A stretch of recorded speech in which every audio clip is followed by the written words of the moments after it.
دانيال أفكوريا جولكا هميس أوراش 1-0 يونايتد واو راش ayaa halkan gool bilaabay United ayaa hogaamisay 1-0 VAR ayay fiirsan karaan khalad wuxuu noqon doonaa banaanka laga soo xisaabiyo ayuu noqon karayaa United waa hogaamisay Rash ayaa dhaliyay James ayaa baasay 36 daqiiqo ciyaarta waa gool iyo ever United waa hogaaminaysaa Liverpool VAR noo fiiriyay leeyihiin waa qaladkii hore origi bay ku dagaalamayaan Allah maxay xanuun kugu noqon doontaa United markii qalad meeshan lagu galay goow xitaa wallahi lama taawan bay noqon doontaa waan arki doonaa xitaa VAR-ka Mane oh wow 1-1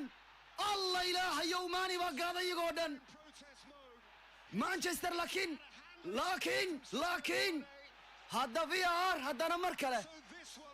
والله مركان والله اسكو بixin karaya wallahi laakiin Manchester difaaceedu inta la qalqalsaday maxay haayeen wala qalqalsaday waana laga dhaliyay kullay VAR kuma bixin kara mar kasta waxa laga yaabaa inuu VAR ka xataa kugu jeesto waa ka Lindelof mar hore VAR-ka bariyaan wuxuu keenay gacanta inta markay jirtay bari koonfur markay jirtay oo keenay iskilaaliya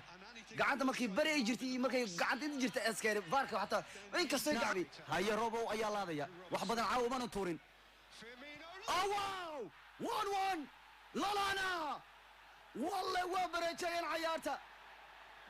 ليفربول يا عيارته بريتيسي حلي حن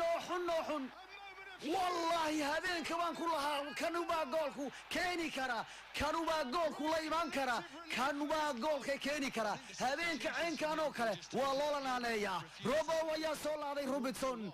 الله اله يو مانشستر والله قبريتين عيارته